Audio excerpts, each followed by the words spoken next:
뇌과학자들이 발견한 놀라운 사실이 있습니다. 인간의 뇌가 새로운 습관을 형성하는 데 걸리는 시간, 정확히 21일입니다. 3주라는 시간 동안 매일 반복하면 신경회로가 재구성되고 생각의 패턴이 바뀌고 결국 삶의 방식까지 완전히 달라진다는 것이죠. 그런데 더 놀라운 것은 예수님께서 가르쳐 주신 주기도문이 바로 이 21일 동안 우리의 영혼을 완전히 재구성할 수 있는 능력을 가지고 있다는 것입니다. 혹시 여러분은 주기도문을 몇 번이나 외우셨나요? 수천 번, 어쩌면 수만 번 반복하셨을 것입니다. 그런데 솔직히 물어보겠습니다. 정말로 변화를 경험하셨습니까? 아니면 그저 익숙한 주문처럼 습관적으로 입술로만 반복하고 계신 건 아닙니까? 통계에 따르면 한국 개신교인의 92%가 주기도문을 암송할 수 있다고 합니다. 하지만 그중 주기도문의 의미를 깊이 이해하고 있다고 답한 사람은 겨우 18%에 불과했습니다. 우리는 알고 있습니다. 하지만 알지 못하고 있습니다. 입으로는 외우지만 마음으로는 경험하지 못하고 있는 것이죠. 2019년에 발표된 한 연구 결과가 있습니다. 매일 밤 잠들기 전 긍정적인 말을 반복해서 듣는 사람들의 뇌를 MRI로 촬영했더니 3주 후 실제로 뇌의 구조가 변화했다는 것입니다. 편도체의 활동이 줄어들어 불안감이 감소했고 전두엽의 활동이 증가하여 긍정적 사고가 강화되었습니다. 과학이 증명하고 있습니다. 21일 동안 반복되는 말은 우리 뇌를 물리적으로 변화시킨다는 것을 말입니다. 그렇다면 하나님의 살아있는 말씀을 21일 동안 반복해서 묵상한다면 어떻게 되겠습니까? 우리의 뇌만 바뀌는 것이 아니라 우리의 영혼까지 완전히 새로워질 것입니다. 오늘부터 21일 동안 여러분을 완전히 다른 차원으로 인도하겠습니다. 주기도문의 7가지 핵심 능력을 하나씩 깊이 묵상하며 잠들기 전에 이 말씀을 듣고 또 듣는다면 여러분의 뇌는 물론이고 여러분의 영혼이 근본적으로 바뀌기 시작할 것입니다. 이것은 단순한 긍정의 말이 아닙니다. 하나님의 말씀이 가진 살아있는 능력입니다. 하나님의 말씀은 살아있고 활력이 있어 좌우의 날선 어떤 검보다도 예리하여 혼과 영과 및 관절과 골수를 찔러 쪼개기까지 하며 또 마음의 생각과 뜻을 판단한다고 히브리서 4장 12절은 말씀하십니다. 하나님의 말씀은 죽은 글자가 아닙니다. 살아서 역사하는 능력입니다. 우리의 가장 깊은 곳까지 파고들어 변화시키는 힘입니다. 서울에 사시는 한 집사님의 이야기를 들려드리겠습니다.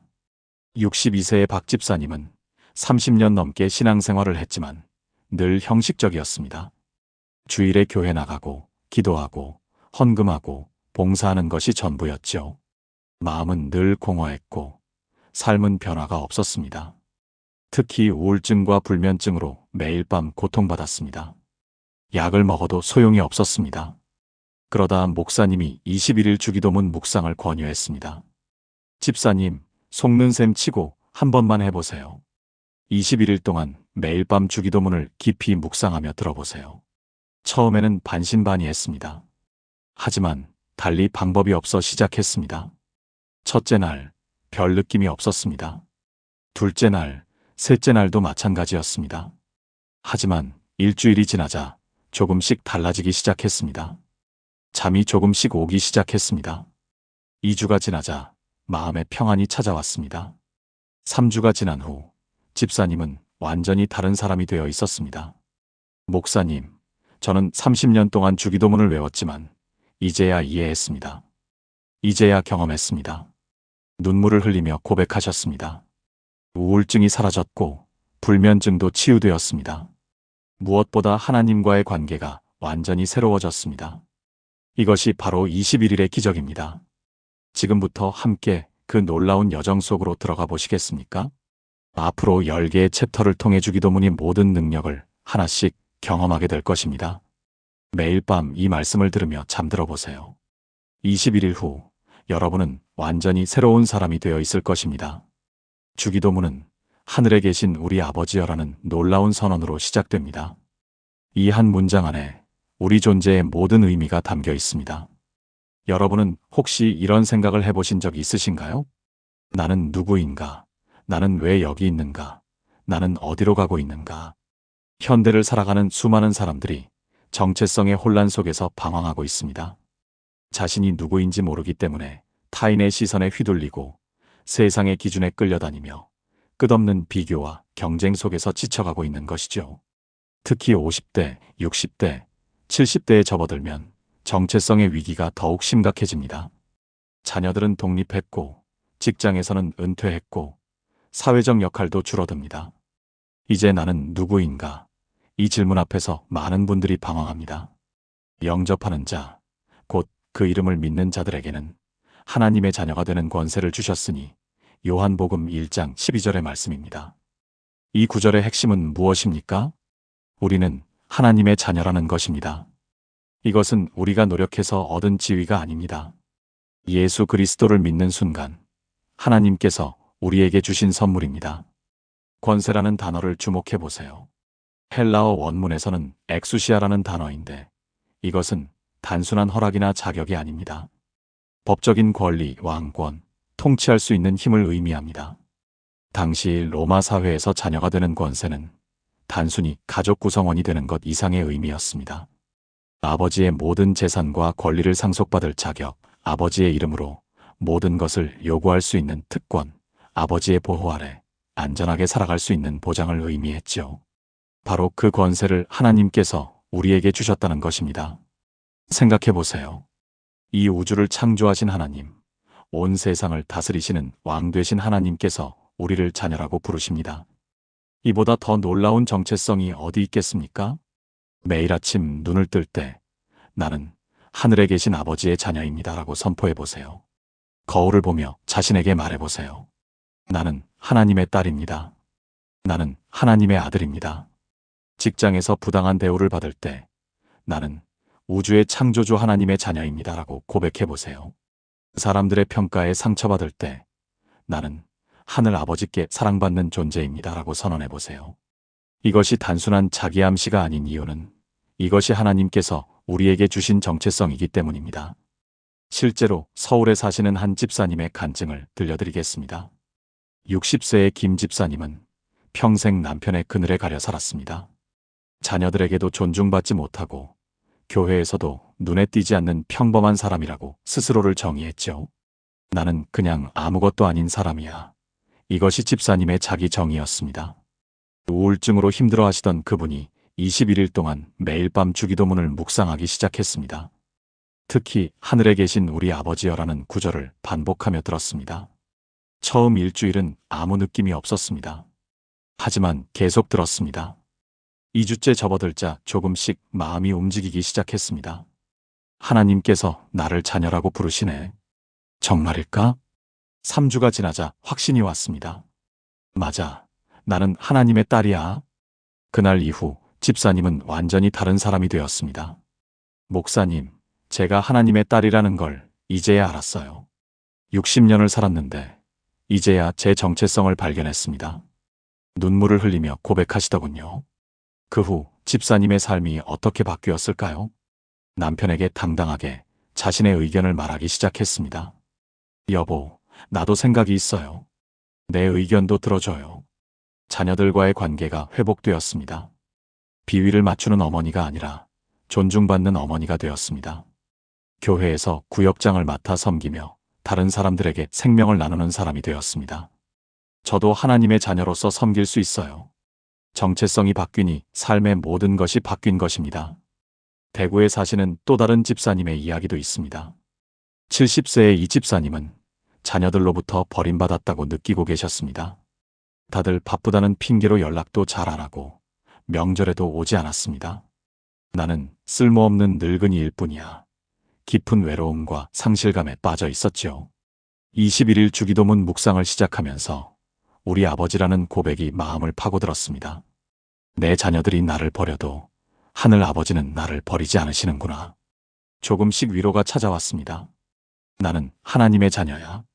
그것으로 충분해. 마음의 평안이 찾아왔습니다. 놀랍게도 집사님이 변하자 자녀들도 변하기 시작했습니다. 집사님이 더 이상 자녀들에게 인정받으려고 애쓰지 않자 오히려 자녀들이 먼저 연락하기 시작했습니다. 엄마, 요즘 많이 밝아지셨어요. 무슨 일 있으세요? 응, 엄마가 누구 딸인지 알게 됐단다. 사랑하는 여러분, 우리는 하나님의 자녀입니다. 이것은 변하지 않는 진리입니다. 세상이 뭐라고 하든, 환경이 어떻게 변하든, 우리의 이 정체성은 절대로 흔들리지 않습니다. 나이가 들어도, 직장을 잃어도, 건강을 잃어도, 심지어 가족이 떠나도 이 정체성만은 절대 변하지 않습니다. 21일 동안 매일 밤 하늘에 계신 우리 아버지여라는 고백을 깊이 묵상해 보세요. 여러분의 뇌가 이 진리를 받아들이기 시작할 것입니다. 여러분의 마음이 이 사실을 믿기 시작할 것입니다. 그리고 여러분의 삶이 완전히 달라지기 시작할 것입니다. 오늘 밤부터 잠들기 전 이렇게 고백하며 주무세요. 나는 하늘에 계신 아버지의 사랑받는 자녀입니다. 21일 후 여러분은 새로운 정체성으로 완전히 거듭나 있을 것입니다. 주기도문의 첫 번째 청원은 놀랍게도 우리 자신에 관한 것이 아닙니다. 이름이 거룩히 여김을 받으시오며 하나님의 이름이 거룩하게 되는 것, 바로 이것이 우리가 구해야 할 첫 번째 것입니다. 현대 사회는 모든 것을 나 중심으로 생각하도록 훈련시킵니다. 내가 원하는 것, 내가 필요한 것, 내가 성취해야 할 것들이 전부입니다. 심지어 기도조차도 나의 필요를 채워달라는 요구사항의 나열이 되어버렸죠. 아침에 일어나서 하는 기도를 생각해 보세요. 하나님, 오늘 제게 좋은 일이 생기게 해주세요. 하나님, 제 사업이 잘 되게 해주세요. 하나님, 제 자녀가 좋은 대학에 가게 해주세요. 모두 나에 관한 것들입니다. 그런데 예수님은 전혀 다른 순서를 가르쳐 주셨습니다. 하나님의 이름이 거룩하게 되는 것이 먼저라고 말씀하신 것입니다. 그런즉 너희가 먹든지 마시든지 무엇을 하든지 다 하나님의 영광을 위하여 하라. 고린도전서 10장 31절의 말씀입니다. 이 말씀은 우리 삶의 모든 영역이 하나님을 예배하는 장소가 되어야 한다는 것을 의미합니다. 먹는 것, 마시는 것, 일상의 가장 평범한 행위까지도 하나님의 영광을 위해 해야 한다는 것이죠. 바울 사도가 이 편지를 쓸 당시 고린도 교회는 심각한 문제에 직면해 있었습니다. 우상에게 바쳐진 고기를 먹어도 되는가, 안 되는가 하는 논쟁이었죠. 어떤 사람들은 우상은 아무것도 아니니까 먹어도 된다고 주장했습니다. 다른 사람들은 우상에게 바쳐진 것을 먹으면 안 된다고 반대했습니다. 교회가 둘로 나뉘어 싸우고 있었습니다. 그런데 바울은 그 질문에 직접 답하지 않고 더 근본적인 원리를 제시합니다. 먹든지 마시든지, 즉 일상의 가장 평범한 행위조차도 하나님의 영광을 위해 해야 한다는 것입니다. 문제는 무엇을 먹느냐가 아니라 왜 먹느냐입니다. 하나님의 이름을 거룩하게 하기 위해서인가, 아니면 내 욕심을 채우기 위해서인가. 이것이 바로 하나님의 이름을 거룩하게 하는 삶입니다. 출근길 지하철 안에서도 하나님을 예배할 수 있습니다. 붐비는 차 안에서 짜증 대신 감사를 선택할 때 그것이 예배입니다. 하나님, 오늘도 출근할 수 있음을 감사합니다. 이렇게 고백하는 순간 지하철이 예배당이 됩니다. 직장에서 일할 때도 하나님을 예배할 수 있습니다. 아무도 보지 않아도 최선을 다할 때 그것이 예배입니다. 이 일을 하나님께 하듯 합니다. 이렇게 마음먹는 순간 사무실이 성전이 됩니다. 장을 볼 때도 하나님을 예배할 수 있습니다. 가족을 위해 신선한 재료를 고르며 하나님, 이 음식으로 가족이 건강하게 하소서라고 기도할 때 그것이 예배입니다. 마트가 예배의 장소가 되는 것이죠. 가족과 식사할 때도 하나님을 예배할 수 있습니다. 감사 기도를 드리고 사랑으로 대화할 때 그것이 예배입니다. 식탁이 제단이 되는 것입니다. 예배는 주일 오전 11시에만 드리는 것이 아닙니다. 우리의 모든 삶이 하나님께 드리는 산 제사가 되어야 하는 것이죠. 부산에 사시는 한 권사님의 이야기를 들려드리겠습니다. 이 권사님은 작은 분식점을 운영하셨습니다. 장사가 잘 안 되어 힘든 시기를 보내고 계셨죠. 하루 종일 일해도 남는 게 없고 손님들은 불평만 하고 마음은 지쳐갔습니다. 하나님, 왜 이렇게 힘들게 하십니까? 교회에서는 열심히 봉사하는데 사업은 왜 안 되는 겁니까? 원망하는 마음이 생겼습니다. 그분이 21일 동안 주기도문을 묵상하면서 이름이 거룩히 여김을 받으시오며라는 구절에 깊이 머물렀습니다. 어느 날 새벽 기도 중에 깨달았습니다. 아, 내가 교회에서만 하나님을 예배하려고 했구나. 내 가게에서는 하나님을 생각하지 않았구나. 눈물이 흘러내렸습니다. 하나님, 용서해 주세요. 제 가게도 하나님의 이름을 거룩하게 하는 곳이 되게 해주세요. 다음 날부터 권사님은 달라졌습니다. 아침에 가게 문을 열기 전 먼저 기도했습니다. 하나님, 오늘 이 가게를 통해 주님의 이름이 거룩하게 되게 하소서. 손님이 적어도 투덜대지 않고 감사했습니다. 하나님, 오늘도 가게를 열 수 있게 하심을 감사합니다. 음식을 만들 때마다 기도했습니다. 이 음식을 통해 하나님의 사랑을 전하게 하소서. 손님들에게 친절하게 대하며 미소를 잃지 않았습니다. 하나님의 사랑으로 섬깁니다. 놀라운 일이 일어났습니다. 손님들이 하나둘씩 늘어나기 시작했습니다. 여기 음식은 다른 곳과 달라요. 뭔가 따뜻해요. 손님들이 그렇게 말하기 시작했습니다. 어떤 손님은 우연히 식당 벽에 걸린 십자가를 보고는 사장님, 혹시 크리스천이세요? 라고 물었습니다. 네, 하나님을 믿습니다. 저도 예전에 교회 다녔는데 요즘 안 나가요. 그러세요? 우리 교회 한번 오시는 게 어때요? 그렇게 대화가 시작되었고 그 손님은 후에 교회에 나와 예수님을 영접했습니다. 또 다른 손님은 삶의 고민을 털어놓았고 권사님이 기도해 주었습니다. 권사님의 분식점은 단순한 장사 공간이 아니라 하나님의 이름을 드높이는 예배의 공간이 된 것입니다. 매출도 전보다 30% 이상 늘어났습니다. 하나님의 이름을 먼저 구할 때 우리에게 필요한 모든 것이 더해지는 것이죠. 인천에 사시는 또 다른 집사님은 택시 기사셨습니다. 매일 손님들을 태우며 살아가는 평범한 삶이었죠. 21일 주기도문 묵상을 하면서 깨달았습니다. 내 택시도 하나님을 예배하는 곳이 될 수 있구나. 택시를 깨끗하게 청소하며 기도했습니다. 하나님, 이 택시에 타는 모든 손님들이 주님의 사랑을 경험하게 하소서. 손님을 태울 때마다 친절하게 대했습니다. 힘들어 보이는 손님에게는 힘내세요라고 격려했습니다. 어떤 손님이 물었습니다. 기사님은 왜 이렇게 친절하세요? 다른 택시 기사들은 다 퉁명스러운데. 저는 하나님을 믿거든요. 하나님의 사랑으로 손님들을 섬기려고 노력합니다. 그 손님이 눈물을 흘렸습니다. 저 오늘 정말 힘든 일이 있었는데 기사님 덕분에 위로받았어요. 감사합니다. 집사님의 택시는 하나님의 이름을 거룩하게 하는 이동하는 예배당이 된 것입니다. 사랑하는 여러분, 여러분의 삶의 자리가 어디입니까? 주부이신가요? 그 부엌이 예배의 제단입니다. 직장인이신가요? 그 사무실이 예배의 성전입니다. 학생이신가요? 그 교실이 예배의 공간입니다. 은퇴하셨나요? 그 산책로가 예배의 길입니다. 21일 동안 이름이 거룩히 여김을 받으시오며를 묵상하며 여러분의 모든 일상이 하나님께 드리는 예배가 되도록 해보세요. 아침에 눈을 뜰 때 오늘 하루 주님의 이름이 거룩하게 되게 하소서라고 기도하세요. 일을 시작하기 전에 이 일을 통해 주님의 이름이 높임받게 하소서라고 고백하세요.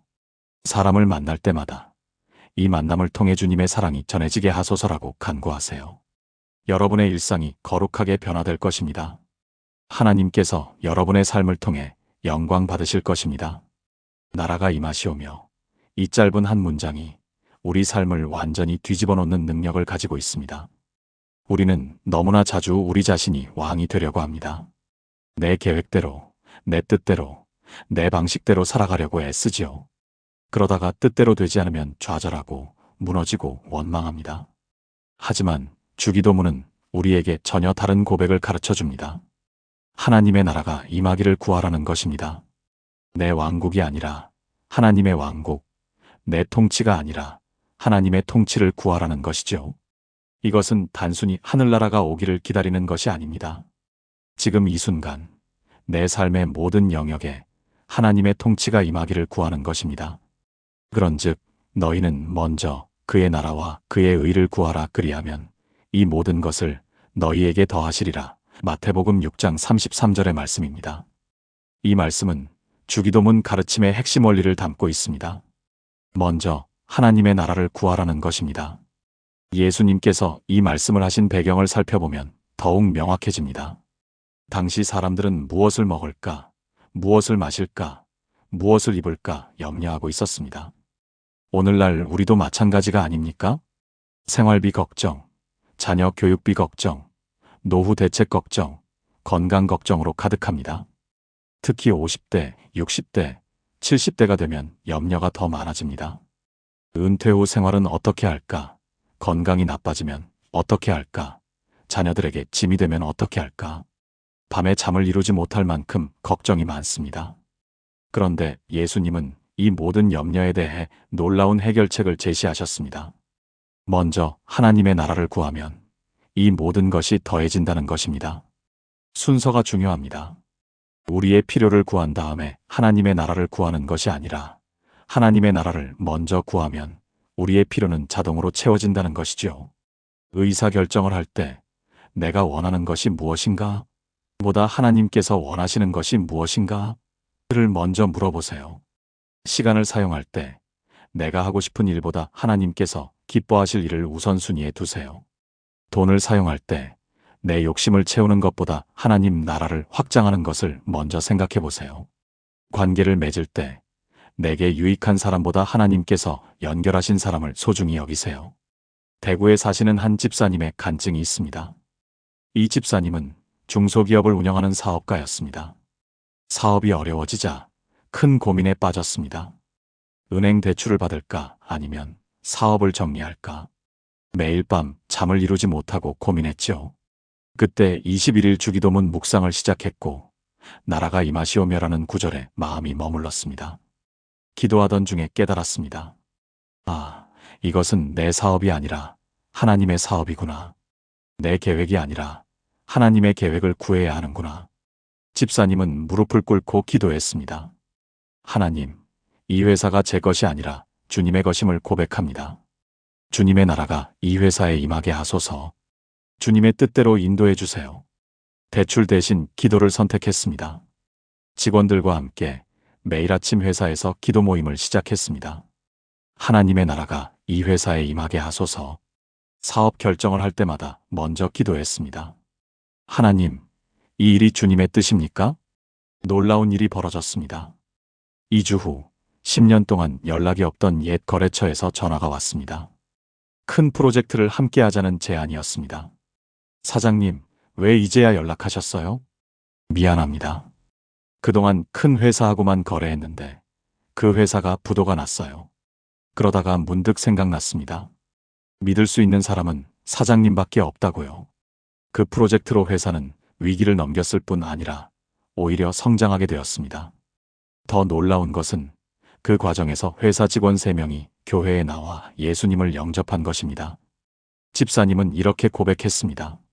제가 제 나라를 세우려고 할 때는 아무것도 이루어지지 않았습니다. 하지만 하나님의 나라를 구하니 제가 필요한 모든 것이 더해졌습니다. 서울에 사시는 한 권사님의 이야기도 있습니다. 70세의 권사님은 아파트를 팔아야 할 상황에 처했습니다. 건강이 나빠져 요양병원에 들어가야 했는데 돈이 필요했던 것이죠. 하지만 아파트 값이 떨어져서 팔면 손해를 볼 상황이었습니다. 하나님, 어떻게 해야 합니까? 21일 주기도문을 묵상하며 기도했습니다. 나라가 임하시오며 이 구절이 마음에 와닿았습니다. 하나님, 이 아파트도 주님의 것입니다. 주님의 뜻대로 하소서. 마음을 내려놓았습니다. 그런데 신기하게도 마음에 평안이 찾아왔습니다. 하나님께서 알아서 하시겠지. 일주일 후 교회 집사님 한 분이 찾아왔습니다. 권사님, 혹시 아파트 파실 생각 있으세요? 제 딸이 결혼하는데 마침 권사님 동네로 집을 구하고 있거든요. 그래요? 사실 팔려고 생각 중이었어요. 시세보다 조금 높은 가격에 아파트가 팔렸습니다. 권사님은 요양병원에 들어가셨고 남은 돈으로 교회 장학금을 만드셨습니다. 하나님의 나라를 위해 쓰입니다. 하나님의 나라를 먼저 구하니 필요한 것이 더해진 것입니다. 사랑하는 여러분, 지금 어떤 문제로 고민하고 계십니까? 그 문제의 해결책을 찾기 전에 먼저 이렇게 기도해 보세요. 하나님의 나라가 이 상황에 임하게 하소서. 여러분의 왕국을 세우려는 욕심을 내려놓고 하나님의 왕국을 구하기 시작하세요. 21일 동안 이 고백을 반복하면 여러분의 우선순위가 완전히 바뀔 것입니다. 그리고 하나님께서 여러분에게 필요한 모든 것을 더해 주실 것입니다. 뜻이 하늘에서 이루어진 것 같이 땅에서도 이루어지이다. 이 구절은 주기도문에서 가장 긴 청원입니다.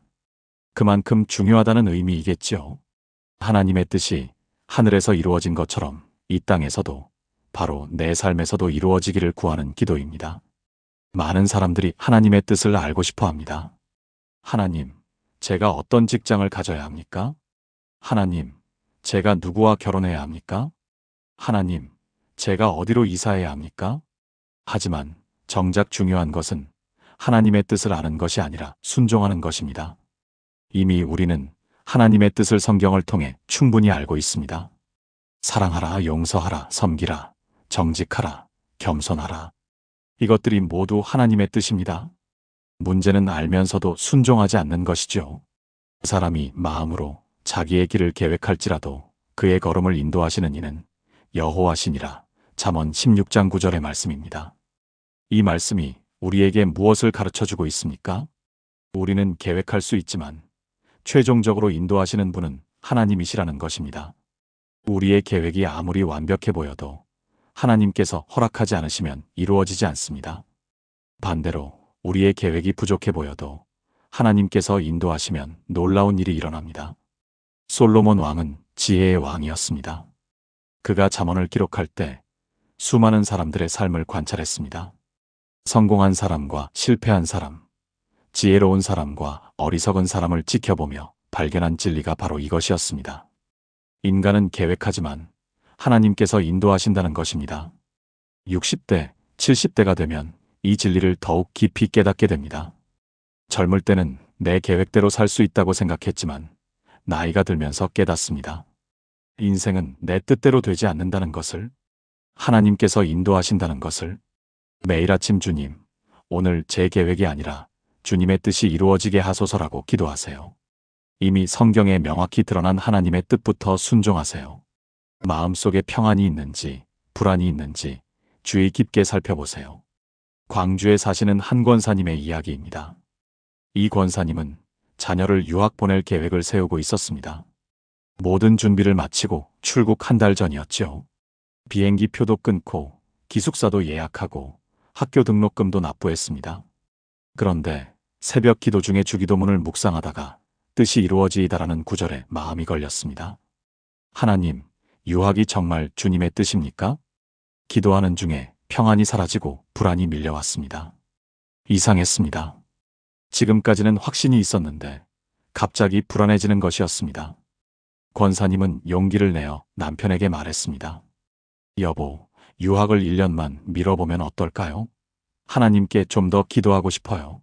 남편은 놀랐습니다. 지금 무슨 소리야? 다 준비해놨는데? 하지만 아내의 간절함을 보고 동의했습니다. 알았어. 그럼 1년만 미뤄보자. 표를 취소하고 기숙사도 취소했습니다. 등록금은 다행히 일부 환불받을 수 있었습니다. 그리고 2개월 후 자녀가 갑작스럽게 건강에 이상이 생겼습니다. 병원에 갔더니 정밀 검사가 필요하다고 했습니다. 검사 결과 수술이 필요한 상황이었습니다.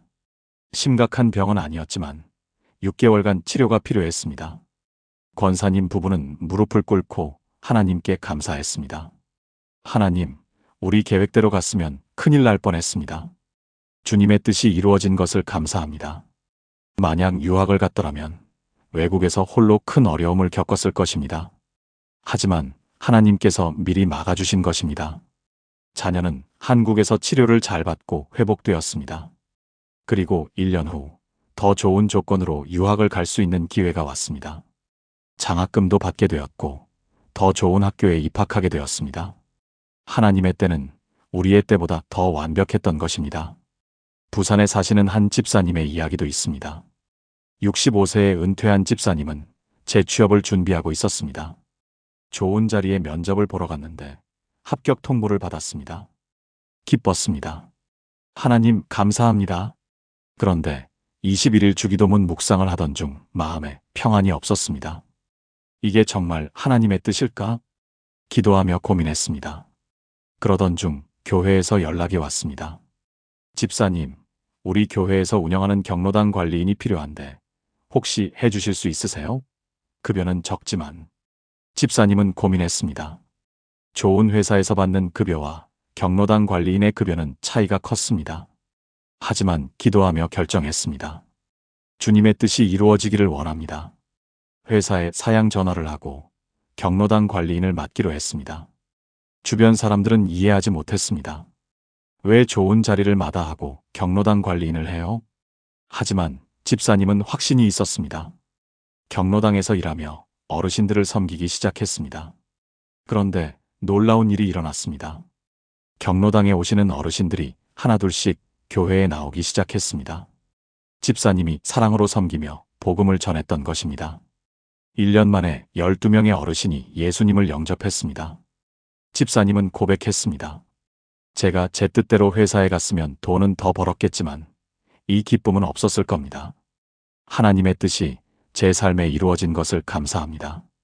사랑하는 여러분, 여러분은 지금 어떤 계획을 가지고 계십니까? 그 계획을 하나님 앞에 내려놓아 보세요. 주님, 제 뜻이 아니라 주님의 뜻이 이루어지게 하소서. 21일 동안 이 고백을 반복하면서 여러분의 모든 계획을 하나님께 맡겨보세요. 하나님께서 여러분의 걸음을 인도하실 것입니다. 그리고 여러분이 상상했던 것보다 훨씬 더 좋은 길로 이끄실 것입니다. 주기도문의 앞부분이 하나님에 관한 것이었다면 이제부터는 우리의 필요에 관한 것입니다. 그런데 첫 번째 필요가 무엇입니까? 바로 오늘 우리에게 일용할 양식을 주시옵고입니다. 일용할 양식, 하루를 살아가는 데 필요한 기본적인 것들을 구하는 기도입니다. 이 기도는 우리에게 중요한 진리 두 가지를 가르쳐 줍니다. 우리는 하나님께 의존해야 하는 존재라는 것입니다. 하나님은 우리의 일상적인 필요까지 관심을 가지신다는 것입니다. 현대인들은 자립을 미덕으로 여깁니다. 누구에게도 의존하지 않고 스스로 모든 것을 해결하는 것이 성공의 표시라고 생각하지요. 특히 한국 사회에서는 더욱 그렇습니다. 내 힘으로 살아야지, 누구한테 손 벌릴 수 없어. 이것이 우리의 문화입니다. 자녀에게도 짐이 되기 싫어하고 누구에게도 의지하고 싶어 하지 않습니다. 하지만 성경은 정반대로 말씀하십니다. 우리는 하나님께 의존해야 하는 존재라는 것입니다. 너희 염려를 다 주께 맡기라 이는 그가 너희를 돌보심이라. 베드로전서 5장 7절의 말씀입니다. 이 말씀은 단순히 큰 문제만 맡기라는 것이 아닙니다. 모든 염려를 맡기라고 하셨습니다. 큰 염려든 작은 염려든 영적인 것이든 물질적인 것이든 모든 것을 주님께 맡기라는 것이죠. 베드로가 이 편지를 쓸 당시 초대교회 성도들은 극심한 핍박을 받고 있었습니다. 재산을 빼앗기고 직장을 잃고 심지어 생명의 위협까지 받는 상황이었습니다. 오늘 먹을 것도 없고 내일 어떻게 살아갈지 알 수 없는 절박한 상황이었죠. 그런 상황에서 베드로가 무엇을 가르쳤습니까? 염려하지 말고 하나님께 맡기라는 것입니다. 왜냐하면 하나님께서 우리를 돌보시기 때문입니다. 일용할 양식이라는 표현을 깊이 생각해 보세요. 일주일치 양식이 아니고 한 달치 양식이 아니고 1년치 양식도 아닙니다. 오늘 하루치 양식입니다. 왜 하나님은 우리에게 오늘 하루치만 구하라고 하셨을까요? 매일 하나님께 의존하며 살라는 것입니다. 어제의 은혜로 오늘을 살 수 없고 오늘의 은혜로 내일을 살 수 없습니다. 매일매일 하나님께 나아가 새로운 은혜를 받아야 합니다. 매일 필요한 것을 구체적으로 기도하세요. 하나님, 오늘 제게 필요한 것은 이것입니다라고 솔직하게 말씀드리세요. 미래를 염려하지 말고 오늘을 살아가세요. 일용할 양식은 오늘 하루치입니다. 내일 것까지 미리 걱정하지 마세요. 받은 것에 감사하세요. 하나님께서 주신 모든 것, 아무리 작아 보여도 감사로 받으세요. 인천에 사시는 한 집사님의 간증이 있습니다. 이 집사님은 남편이 갑작스럽게 사업에 실패하면서 경제적 어려움에 처했습니다. 빚쟁이들이 집까지 찾아왔고 집마저 잃을 위기에 놓였죠. 매일 밤 잠을 이루지 못하고 염려와 불안에 떨었습니다. 통장 잔고는 바닥났고 내일 먹을 쌀도 없었습니다. 하나님, 어떻게 하라는 겁니까? 원망하는 마음마저 생겼습니다. 그때 목사님이 21일 주기도문 묵상을 권했습니다. 처음에는 이런 급한 상황에 묵상이 무슨 소용이람 하고 생각했지만 달리 방법이 없었습니다. 매일 밤 주기도문을 들으며 오늘 우리에게 일용할 양식을 주시옵고를 반복했습니다. 서서히 마음이 바뀌기 시작했습니다. 그래, 오늘 하루만 생각하자. 내일 일은 내일 염려하자. 매일 아침 눈을 뜰 때마다 하나님, 오늘 하루 필요한 것을 주시옵소서라고 기도했습니다. 놀라운 일이 벌어졌습니다. 첫째 날, 교회 권사님이 반찬을 갖다 주셨습니다. 집사님, 어제 반찬을 많이 만들었는데 나눠 먹어요. 둘째 날, 친척이 용돈을 보내주셨습니다. 요즘 어떻게 지내나 궁금해서 보내. 셋째 날, 남편이 일용직 일을 구해왔습니다. 오늘 하루 일당을 받았어. 딱 그날 필요한 만큼씩 채워졌습니다. 어떤 날은 쌀이 떨어질 것 같은데 꼭 누군가 쌀을 갖다 주셨습니다. 어떤 날은 전기요금이 걱정되는데 꼭 그만큼의 돈이 들어왔습니다. 매일매일이 기적이었습니다. 집사님은 일기를 쓰기 시작했습니다. 오늘 하나님께서 주신 일용할 양식, 매일 밤 하나님께서 어떻게 채워주셨는지 기록했습니다. 6개월 후 남편이 새로운 직장을 구했습니다. 월급은 전보다 적었지만 안정적이었습니다. 집사님은 그때를 회상하며 이렇게 고백합니다.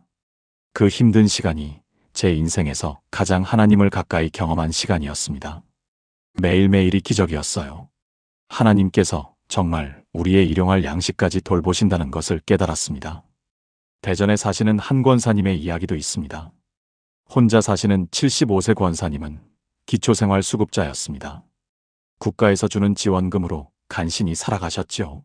매달 말이 되면 돈이 떨어져서 걱정이었습니다. 21일 주기도문 묵상을 하며 일용할 양식을 구했습니다. 하나님, 제게는 당신밖에 없습니다. 오늘 하루 필요한 것을 주소서. 매일 이렇게 기도했습니다. 그런데 신기하게도 필요한 것이 채워졌습니다. 어떤 날은 이웃집 아주머니가 김치를 갖다 주셨습니다. 어떤 날은 교회에서 반찬 봉사를 해주셨습니다. 어떤 날은 자녀가 용돈을 보내주셨습니다. 권사님은 깨달았습니다. 하나님은 살아계시구나. 정말 나를 돌보고 계시구나. 이제는 염려하지 않습니다. 오늘 하루 하나님께서 채워주실 것을 믿기 때문입니다. 사랑하는 여러분, 지금 어떤 필요 때문에 염려하고 계십니까? 경제적 어려움입니까? 건강 문제입니까? 자녀 문제입니까? 노후 걱정입니까? 그 염려를 하나님께 맡겨보세요. 미래의 모든 것을 한꺼번에 해결하려고 하지 마세요. 오늘 하루만 필요한 것을 구하세요. 21일 동안 일용할 양식을 구하는 이 기도를 반복하면 여러분의 염려가 사라지고 하나님을 향한 신뢰가 자라날 것입니다. 하나님은 우리의 일상적인 필요까지 돌보시는 사랑의 아버지이십니다. 어제도 채워주셨고 오늘도 채워주시고 내일도 채워주실 것입니다. 이제 주기도문은 가장 어려운 영역으로 들어갑니다. 바로 용서입니다.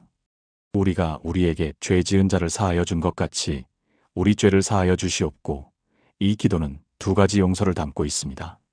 하나님께 용서받는 것, 그리고 우리가 다른 사람을 용서하는 것입니다. 그런데 놀라운 것은 이 둘이 연결되어 있다는 것입니다. 우리가 다른 사람을 용서한 것처럼 하나님께서 우리를 용서해 주신다는 것이죠. 이것은 매우 무서운 조건입니다. 만약 우리가 다른 사람을 용서하지 않는다면 하나님께서도 우리를 용서하지 않으신다는 의미이기 때문입니다. 여러분 중에 혹시 용서하지 못하는 사람이 있으신가요? 오랜 세월 마음에 담아둔 원망과 상처가 있으신가요? 그 사람 이름만 떠올려도 분노가 치밀어 오르시나요? 가슴이 답답하고 숨이 막히시나요? 그렇다면 오늘 이 말씀을 깊이 묵상해 보시기 바랍니다. 특히 나이가 들면 용서하지 못한 상처들이 더 아프게 다가옵니다. 시어머니와의 갈등, 남편의 배신, 자녀의 불효, 형제 간의 다툼, 친구의 배신. 젊을 때는 잊고 살았는데 나이가 들면서 그 상처들이 다시 떠오릅니다. 서로 친절하게 하며 불쌍히 여기며 서로 용서하기를 하나님이 그리스도 안에서 너희를 용서하심과 같이 하라. 에베소서 4장 32절의 말씀입니다. 이 말씀의 핵심은 무엇입니까? 우리가 먼저 용서받았기 때문에 용서할 수 있다는 것입니다. 하나님께서 그리스도 안에서 우리를 용서하셨습니다. 우리가 무엇을 했습니까? 하나님을 배신하고 불순종하고 죄를 지었습니다. 매일 실수하고 넘어지고 잘못했습니다. 그런데도 하나님은 독생자 예수 그리스도를 십자가에 못 박으시면서까지 우리를 용서하셨습니다. 바울이 에베소 교회에 이 편지를 쓸 때 교회 안에 분쟁이 있었습니다. 유대인 신자와 이방인 신자 사이의 갈등, 서로 다른 배경을 가진 사람들 사이에 오해와 다툼이 있었지요. 바울은 그들에게 무엇을 가르쳤습니까? 서로 용서하라는 것입니다. 그것도 하나님께서 우리를 용서하신 것처럼 용서하라는 것입니다. 하나님께 먼저 용서받았음을 기억하세요. 내가 용서받은 죄가 훨씬 크다는 것을 인정하세요. 용서는 감정이 아니라 결단입니다. 감정이 풀릴 때까지 기다리지 말고 먼저 용서하기로 결정하세요. 매일 반복해서 용서를 선언하세요. 한 번 용서했다고 끝이 아닙니다. 미움이 올라올 때마다 다시 용서하세요. 서울에 사시는 한 권사님의 이야기입니다. 이 권사님은 시어머니와의 관계 때문에 20년 동안 고통받았습니다. 시어머니는 며느리를 인정하지 않았고 끊임없이 비교하고 비난했습니다.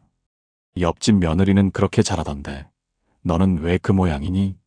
내 아들이 너 같은 여자를 만나서 고생이야. 권사님의 마음에는 깊은 상처와 원망이 쌓여갔습니다. 겉으로는 섬겼지만 마음으로는 미워했습니다. 하나님, 저 사람만 없으면 제 인생이 행복할 텐데요.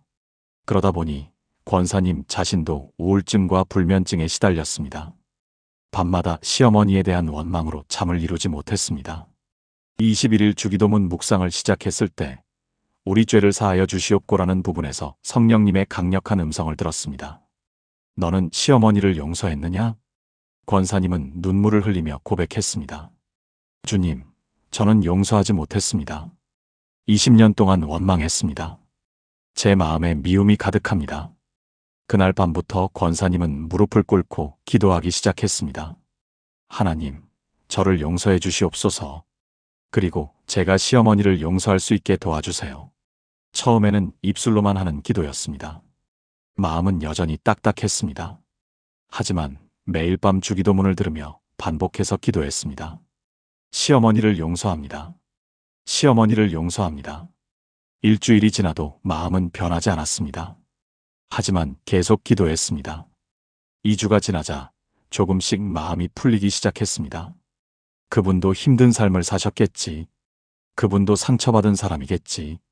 3주가 지나자 시어머니를 보는 눈이 달라졌습니다. 이분도 사랑이 필요한 사람이구나. 권사님은 시어머니를 진심으로 섬기기 시작했습니다. 말투도 부드러워졌고 태도도 달라졌습니다. 놀랍게도 시어머니도 변하기 시작했습니다. 며느리에게 고맙다는 말을 하기 시작했고 점점 부드러워졌습니다. 며느리야, 고맙다. 내가 그동안 너한테 잘못했다. 1년 후 시어머니가 중병에 걸렸을 때 권사님이 정성껏 간호했습니다. 병원을 오가며 시어머니를 돌봤습니다. 임종을 앞두고 시어머니가 며느리의 손을 잡고 말했습니다. 미안하다. 그동안 너를 힘들게 했구나. 용서해다오. 권사님은 눈물을 흘리며 대답했습니다. 어머니, 이미 용서했습니다. 저도 용서받았습니다. 사랑합니다. 시어머니는 평안히 눈을 감으셨습니다. 권사님은 고백합니다. 용서하지 않았을 때는 제가 병들어 갔습니다. 하지만 용서하고 나니 제가 치유되었습니다. 용서는 상대방을 위한 것이 아니라 바로 저를 위한 것이었습니다. 대구에 사시는 한 집사님의 이야기도 있습니다. 이 집사님은 사업 파트너에게 배신을 당했습니다.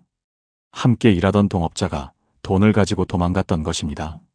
수억 원의 빚만 남겨두고 말입니다. 집사님은 그 사람을 용서할 수 없었습니다. 밤마다 복수를 꿈꾸었습니다. 하나님, 저 사람에게 벌을 내려주세요. 마음이 병들어갔습니다. 21일 주기도문 묵상을 하며 깨달았습니다. 내가 하나님께 얼마나 많은 용서를 받았는가? 눈물이 쏟아졌습니다. 주님, 제가 용서하겠습니다. 결단했습니다. 매일 기도하며 용서를 선언했습니다. 3주 후 마음에 평안이 찾아왔습니다. 그 사람에 대한 미움이 사라졌습니다. 신기하게도 사업도 회복되기 시작했습니다. 집사님은 고백합니다. 용서하지 않는 마음이 저를 묶어두고 있었습니다. 하지만 용서하니 제가 자유로워졌습니다. 사랑하는 여러분, 용서는 상대방을 위한 것이 아닙니다. 바로 여러분 자신을 위한 것입니다.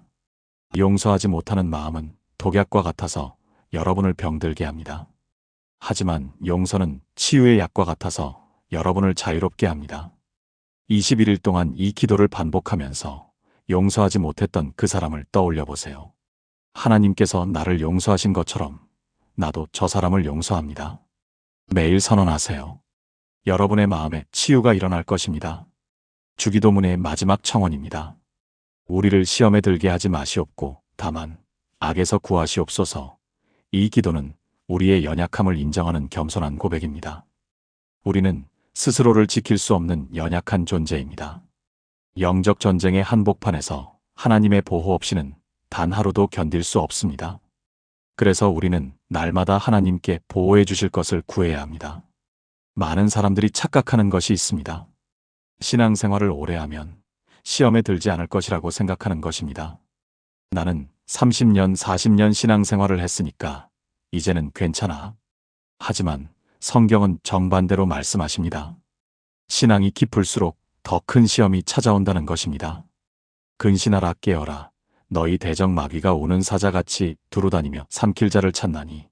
베드로전서 5장 8절의 말씀입니다. 이 말씀은 우리를 두렵게 하려는 것이 아닙니다.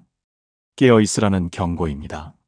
마귀는 실제로 존재하며 우리를 삼키려고 기회를 엿보고 있습니다.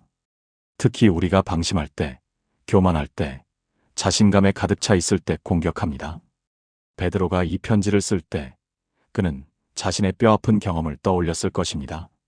예수님을 3번 부인했던 그날 밤을 말입니다. 베드로는 자신만만했습니다.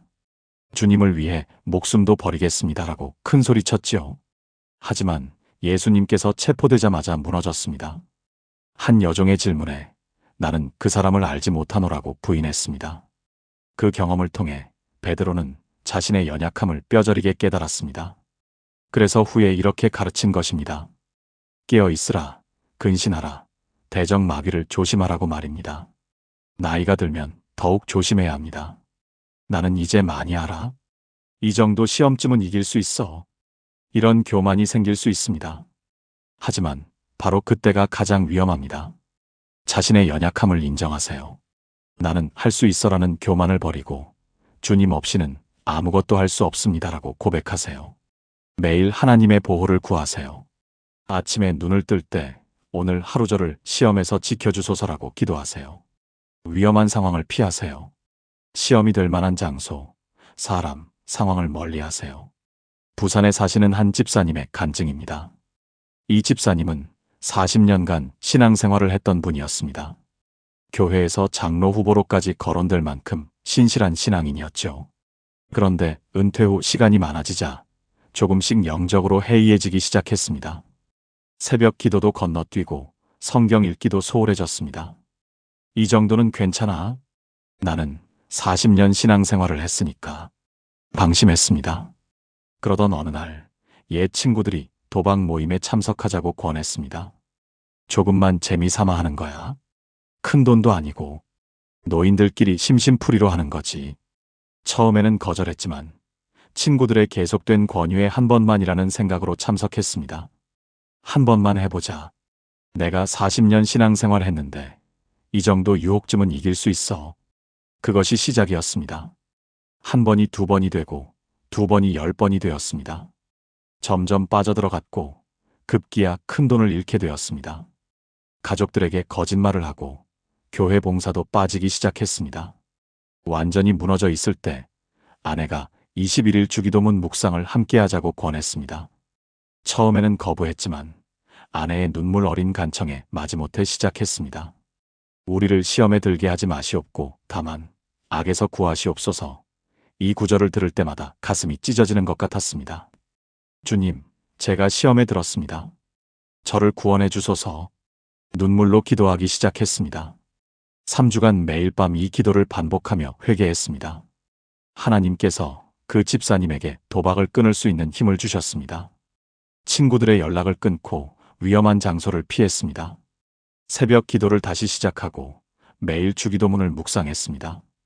2년이 지난 지금 그 집사님은 도박 중독으로 고통받는 사람들을 상담하며 돕는 사역을 하고 계십니다. 제가 무너졌던 경험이 이제는 다른 사람을 세우는 도구가 되었습니다. 하나님께서 저를 악에서 건져주셨습니다. 광주에 사시는 한 권사님의 이야기도 있습니다. 70세의 권사님은 평생 모범적인 신앙생활을 했습니다. 그런데 배우자를 잃고 혼자 살게 되면서 외로움이 찾아왔습니다. SNS를 하다가 한 남자를 알게 되었습니다. 친절하고 다정한 사람이었습니다. 매일 안부를 묻고 위로해 주었습니다. 점점 그 사람에게 의지하게 되었습니다. 어느 날 그 사람이 만나자고 했습니다. 권사님은 고민했습니다. 한 번쯤은 괜찮겠지. 하지만 21일 주기도문 묵상을 하던 중 깨달았습니다. 이것은 시험이구나. 기도했습니다. 주님, 저를 시험에서 지켜주소서. 그 사람과의 연락을 끊었습니다. 나중에 알고 보니 그 사람은 사기꾼이었습니다. 많은 노인들을 속여 돈을 빼앗던 범죄자였습니다. 권사님은 하나님께 감사했습니다. 하나님께서 저를 악에서 구해주셨습니다. 사랑하는 여러분, 우리는 모두 연약한 존재입니다. 아무리 오래 신앙생활을 했어도 한순간 방심하면 시험에 들 수 있습니다. 그래서 우리는 매일 하나님의 보호를 구해야 합니다. 21일 동안 이 마지막 청원을 깊이 묵상하세요. 주님, 저를 시험에서 지켜주시고 악에서 구원해 주소서. 매일 밤 이 기도를 반복하세요. 여러분의 영적 긴장감이 회복될 것입니다. 하나님께서 여러분을 모든 악에서 지켜주실 것입니다. 사랑하는 여러분, 지금까지 주기도문이 7가지 능력을 함께 나누었습니다. 이제 가장 중요한 질문이 남았습니다. 그래서 구체적으로 어떻게 하면 되나요? 21일 동안 주기도문으로 삶을 변화시키는 구체적인 실천 방법을 알려드리겠습니다. 먼저 왜 21일인지 다시 한번 확인해 보겠습니다. 뇌과학 연구에 따르면 새로운 신경회로가 형성되는데 최소 21일이 걸립니다. 1주차에는 새로운 정보를 인식하기 시작합니다. 2주차에는 그 정보가 습관으로 자리 잡기 시작합니다. 3주차에는 완전히 내면화되어 자동으로 작동하게 됩니다. 영적으로도 마찬가지입니다. 21일 동안 하나님의 말씀을 반복하면 우리의 영혼에 새로운 패턴이 형성됩니다. 첫째 주는 주기도문의 의미를 인식하는 시간입니다. 매일 밤 잠들기 30분 전 조용한 곳에 앉으세요. 편안한 자세를 취하고 눈을 감으세요. 이 영상을 틀어놓고 천천히 들으세요. 처음 3일은 그냥 듣기만 하세요. 무슨 의미인지 이해하려고 애쓰지 마세요. 그저 말씀이 귀로 들어오도록 하세요. 4일째부터는 들으면서 각 구절을 마음속으로 따라해보세요. 하늘에 계신 우리 아버지여. 천천히 한 구절 한 구절 음미하며 따라하세요.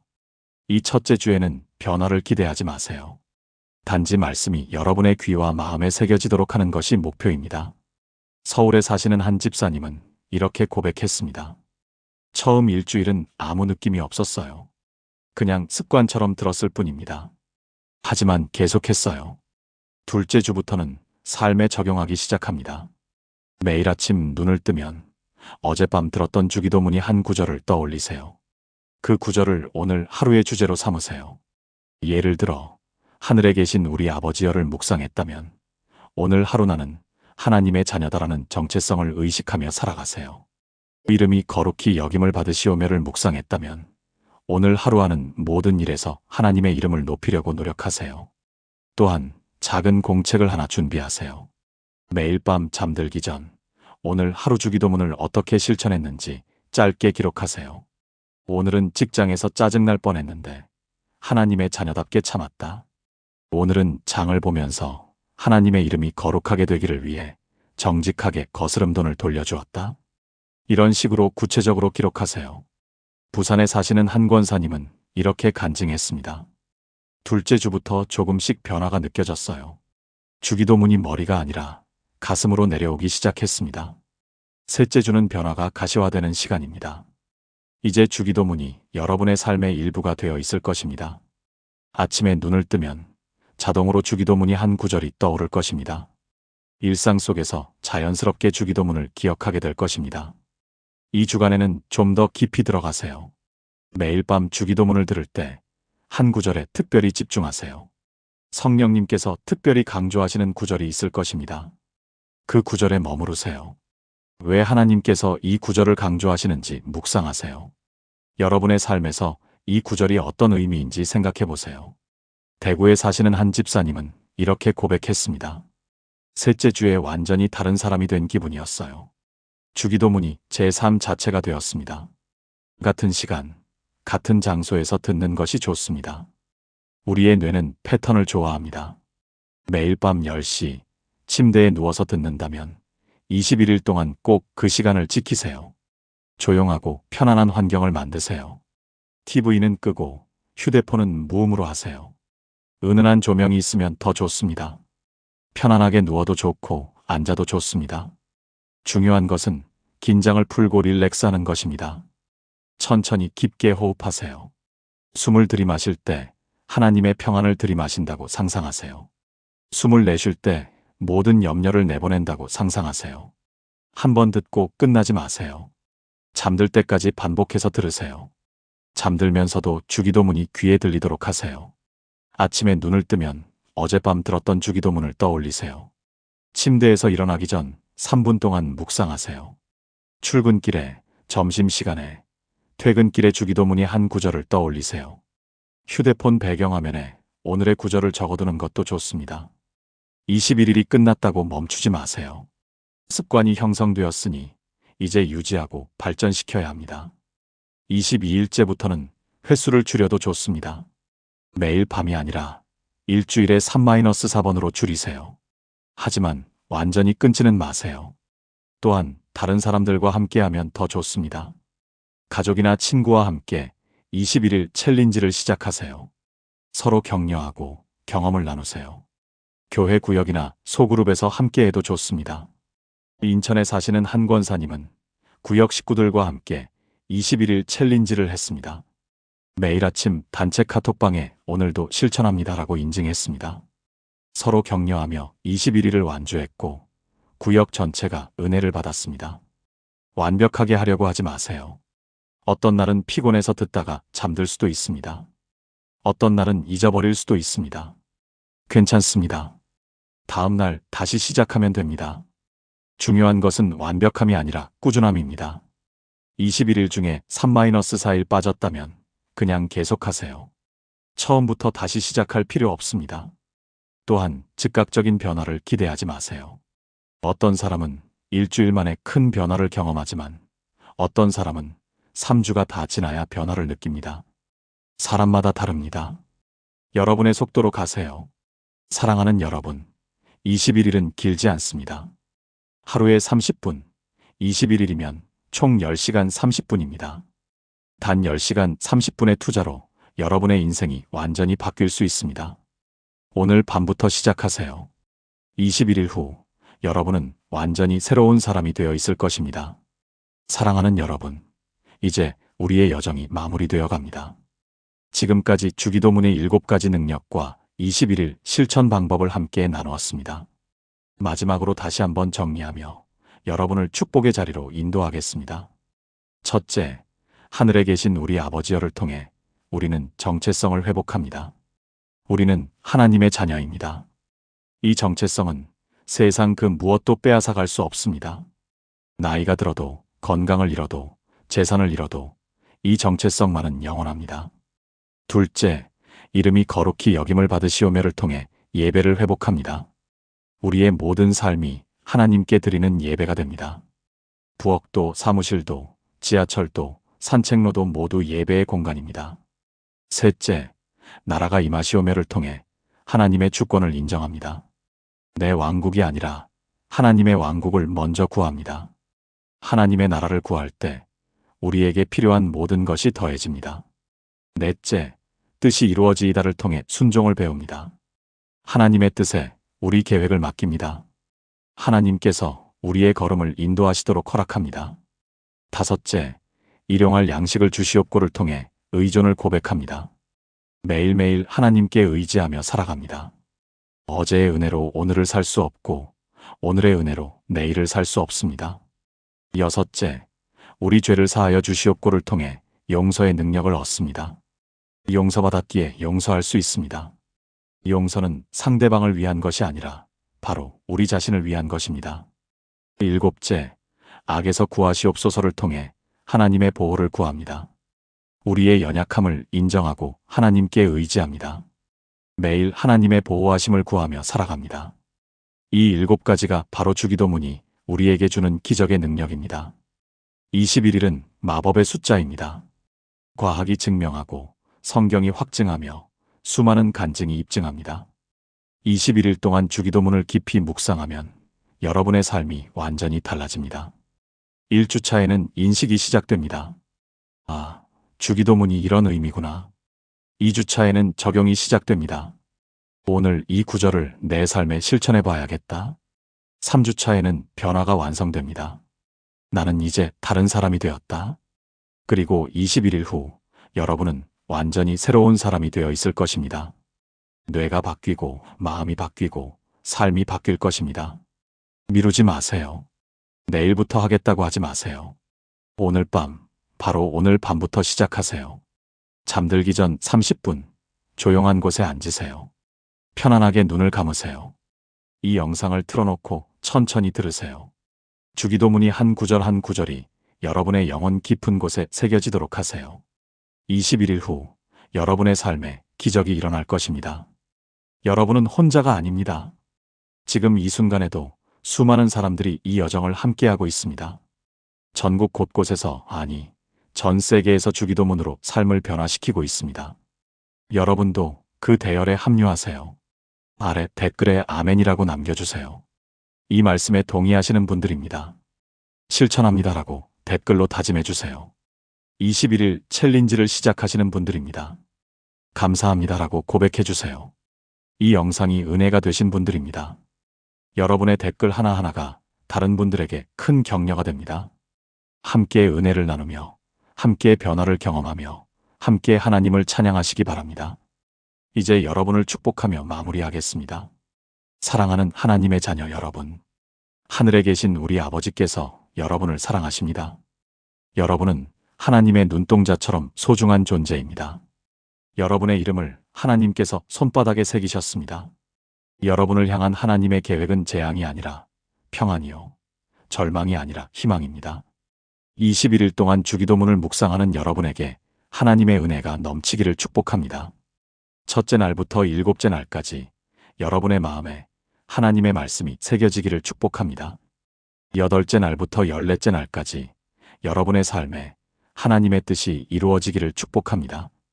15째 날부터 21째 날까지 여러분의 전 존재가 하나님의 영광으로 변화되기를 축복합니다. 정체성이 회복되고 예배가 회복되고 주권을 인정하고 순종을 배우고 의존을 고백하고 용서의 능력을 얻고 보호받는 삶이 되시기를 축복합니다. 여러분의 뇌가 하나님의 말씀으로 재구성되기를 축복합니다. 여러분의 마음이 하나님의 사랑으로 치유되기를 축복합니다. 여러분의 삶이 하나님의 영광으로 변화되기를 축복합니다. 21일 후 여러분이 완전히 새로운 피조물이 되어 있기를 축복합니다. 하나님께서 여러분과 함께 하시고 여러분을 인도하시고 여러분을 보호하시기를 축복합니다. 하늘에 계신 우리 아버지의 사랑이 여러분과 함께 하시기를 간절히 축복합니다. 주님의 이름으로 축복합니다. 아멘. 사랑하는 여러분, 이제 시작입니다. 이 10개의 챕터를 읽는 것으로 끝이 아닙니다. 실천하는 것이 시작입니다. 오늘 밤, 바로 오늘 밤부터 주기도문 21일 챌린지로 여러분의 삶을 완전히 바꾸세요. 하나님께서 여러분과 함께 하실 것입니다. 좋아요와 구독, 알림 설정 부탁드립니다. 더 많은 분들이 이 은혜를 함께 나눌 수 있도록 공유해 주세요. 하나님의 축복이 여러분과 함께 하시기를 기도합니다.